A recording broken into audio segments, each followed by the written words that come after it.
یکون اشتراک کنندگان امروزی کنفرانسی علمی عملی که بخشیده به 72 سالگی 73 سالگی مولا ظهور طاهری اکادمیک دکتر علم های گیاهشناسی در این دیار منظر زیبا در ناحیه عینی در دهات پختی که من امروز ما اشتراک داریم شده اعلام میگویم.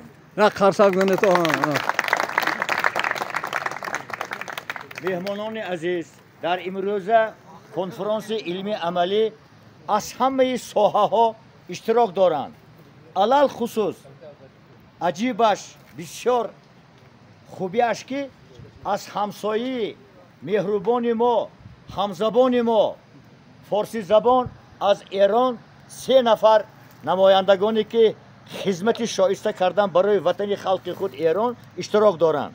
البته من نامتان میگوید؟ جواد مرادیان علی رنگامیز علی رنگامی ابوالفتحی علی علی فتحی اشتراک دارند. برادران این حرمت احترام دولت اسلامی ایران همه های به همین کنفرانس امروزه فرستاندند. خوش آمدیتون نور دیده تاج سر. در امروز کنفرانس از همه ساحه ها از ساحه طب از ساحه یوریدیکی از ساحه علم و شیمی و بیولوژی از همه ساحه ها امروز اشتراک داریتون. باید ما امروز این کنفرانس بخشیده به مناسبت 73 سالگی دکتر مولا ظهور طاهری اکادمیک بخشیده شده می شود و من باوری دارم که امروز این کنفرانس با یک سخنهای نغز با یک برآمدهای پرمضمون ما خدا اگر خواهد جمع بست میکنیم.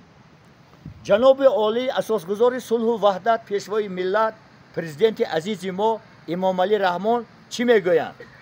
پیش از خواندن سرود ملی در همین شبکه های تلویزیونی میگویند درست باشید، اتفاق باشید، شکرانه انمی دولت کنید، شکرانه انمی سرزمین کنید، شکرانه کنید که چنین وطنی عزیز و محبوب داره.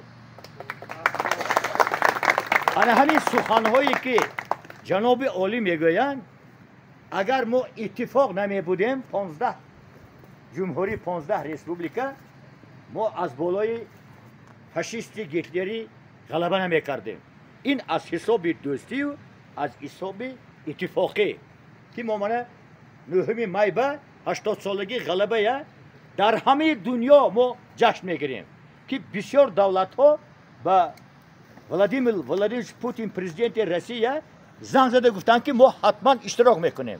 این یعنی من جناب عالی ما پیشوای ملت پرزیدنت عزیز ما چخیل با روسیه دوستی قوی دارند. ما یک جای عجایب باشه میگیم. برنده امروزی ما عیسی خوجا کریم خوجایف 80 ساله من با درسدگی دکتر طاهری با آموزشگاه طبی با برنامه من دستگیری کردیم که تا 100 سالگی بیمار نمیشویم، آدمای می آموزانیم، عمری دراز میبینیم. دراز عمری در دست هر یک شما طبیعت و خدا هست. این دانش امروز حاضر اکن نبات با یکون کسب تید خوب شده است.